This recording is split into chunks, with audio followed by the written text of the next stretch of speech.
పన్నీర్తో బుర్జీ చేస్తున్నానండి, పన్నీర్ బుర్జీ. ఓకే, దానికోసము ప్యాన్ పెట్టుకున్నానండి. సో పెన్నం పెట్టుకొని కొంచెం ఆయిల్ వేసుకున్నానండి. ఓకే, ఇక్కడ ఇది వేడవుతూ ఉంటుందండి. ఈ లోపల మళ్ళీను ఇదిగోండి పక్కన ఇంకో పెన్నం పెట్టుకున్నానండి. ఓకే, పొయ్యి వెలిగించాను. ఓకే, ఇదిగోండి చిన్న పీస్ బటర్ వేసుకున్నానండి. 1 స్పూన్ అంతా ఉంది అది. ఓకే, ఇది మెల్ట్ అవుతూ ఉంటుంది. ఓకే, ఇదిగోండి కొంచెం జీలకర్ర వేస్తున్నాను. ఇదిగోండి 1 పచ్చిమిరపకాయ ముక్కల్లా కట్ చేసుకున్నాను. ఒకటే 1 పచ్చిమిరపకాయ. ఓకే,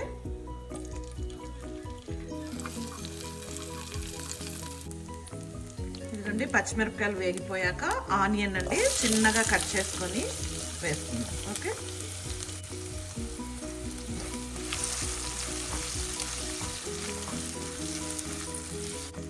బాగా కలిపేసుకొని ఇవి ఇప్పుడు ఫ్రై అవ్వాలండి. కొంచెం ఫ్రై అవ్వాలి. ఇదిగోండి దీంట్లోకి జింజర్ గార్లిక్ పేస్ట్ అండి. ఓకే, బాగా కలిపేసుకున్నామండి. ఓకే, ఇది ఫ్రై అవుతూ ఉంటుందండి. ఈ లోపల పక్క పొయ్యి మీద ఇంకో పెన్నం పెట్టి బటర్ వేసుకున్నాం కదా, ఆ బటర్ కరిగిపోయిందండి. దాంట్లోకి 1 స్పూన్ అంతా శనగపిండి వేసుకొని బాగా నైస్ అరోమా వచ్చే వరకు బాగా ఫ్రై చేసుకోవాలండి. చిన్న మంట పెట్టి ఫ్రై చేసుకోవాలి. ఓకే, క్వాంటిటీ కొంచెమే కదా, చిన్న మంట పెట్టి ఫ్రై చేసుకోవాలి. చూడండి కాసేపటికి మంచి నైస్ అరోమా వస్తుందండి. ఓకే, నేను ఇప్పుడు ఇది స్టవ్ ఆఫ్ చేసేస్తున్నానండి. స్టవ్ ఆఫ్ చేసేసి ఈ పెన్నాన్ని పక్కన పొయ్యి మీద పెట్టేస్తున్నానండి. ఓకే, ఇలాగే స్టవ్ మీదే వదిలేస్తే ఆ స్టవ్ వేడికి ఆ శనగపిండి మాడిపోయే ఛాన్స్ ఉంటుందండి. అందుకని పక్కన వెనక పొయ్యి మీద పెట్టేస్తున్నాను అనమాట. ఓకేనా, నేను ఆఫ్ చేసేస్తున్నాను స్టవ్. ఇప్పుడు మళ్ళీ ఆనియన్ దగ్గరకు వచ్చేసామండి. ఓకే, ఆనియన్ కొద్దిగా వేగిందండి. నేను ఈ టైంలో నేను కొంచెం క్యాషు కూడా వేసుకుంటున్నానండి. ఓకే, ఫ్రై అవుతాయి. ఒక 2 స్పూన్లు అన్నీ వేసానండి. ఓకే, అవసరం లేదు, ఆప్షనల్, బట్ నేను వేసాను. ఓకే, దీంట్లోకి ఇప్పుడు కొద్దిగా పసుపు అండి, కొంచెం ధనియాల పౌడర్ అండి, కొంచెం జీలకర్ర పొడి అండి, కారం అండి, కొద్దిగా గరం మసాలా, అన్నీ ఈ డ్రై ఇంగ్రీడియంట్స్ అన్నీ ఇప్పుడు కలిపేసుకుందామండి. ఓకే, ఇలాగా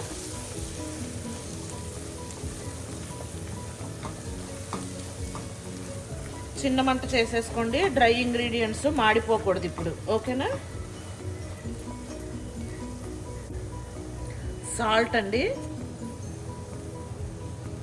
ఇప్పుడు కొంచెమే వేసానండి.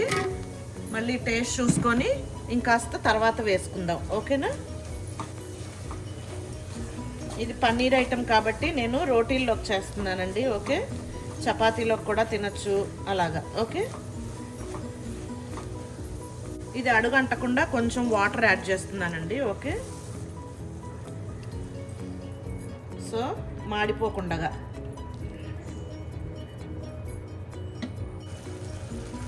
ఇది ఉడికి చూడండి ఆయిల్ అంతా పైకి ఎలా తేలిందో చూడండి, ఆ విధంగా రావాలన్నమాట.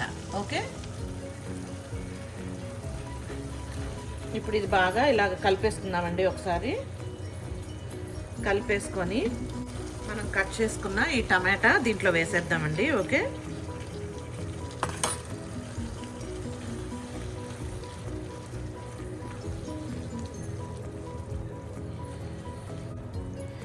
టమాటా వేసేసాం కదండి, ఈ వేయించుకున్న శనగపిండి కూడా వేసేద్దామండి ఇప్పుడే.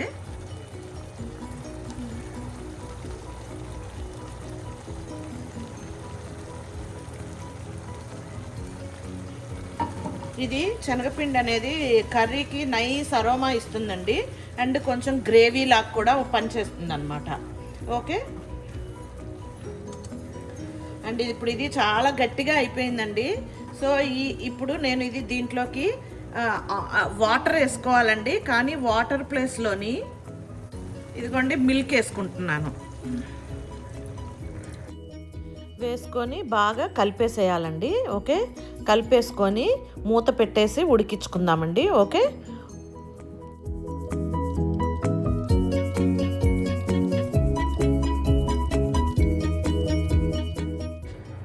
ఇప్పుడు మూత పెట్టేసి ఇది ఉడికించుకుందామండి. ఇది ఉడికే లోపల పన్నీరు తురుముకొని వద్దామండి. ఓకేనా?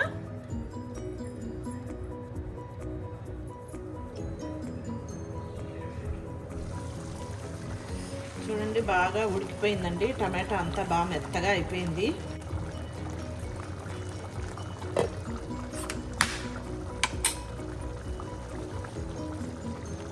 ఇప్పుడు దీంట్లోకి మనం తురుముకున్న పన్నీర్ వేసేద్దామండి. ఓకే,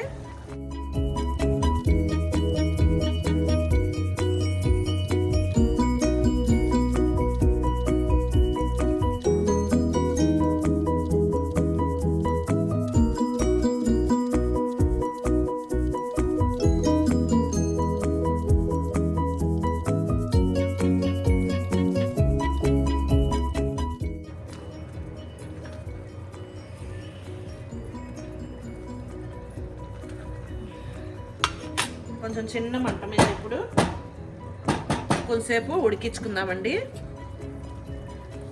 సో ఇప్పుడు కొంచెము నేను టేస్ట్ చూస్తున్నానండి. ఓకే, ఉప్పు కారం సరిపోయిందో లేదో అని. ఓకే, ఒకవేళ మనకి ఏదైనా తక్కువ అనిపిస్తే ఈ టైంలో అడ్జస్ట్ చేసుకోవచ్చు. ఓకేనా?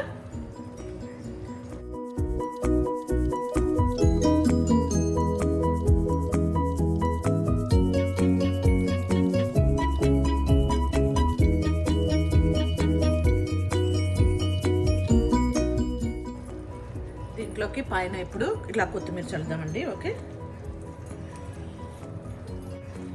చల్లేసి బాగా కలుపుకుందాం.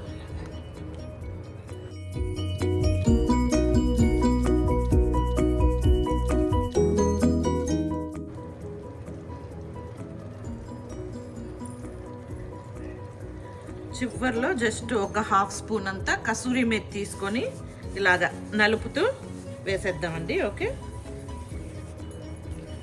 వేసేసి కలిపేసుకుందాం. అంతే, పన్నీర్ బుర్జీ రెడీ అండి. ఓకే, ఇది చపాతీలోకి తినచ్చు, రోటీల్లోకి తినచ్చు. ఓకే, కుల్చా, ఆనియన్ పరాటాలు దేంట్లోకైనా తినచ్చండి. చాలా టేస్టీగా ఉంటుంది. ఓకేనా?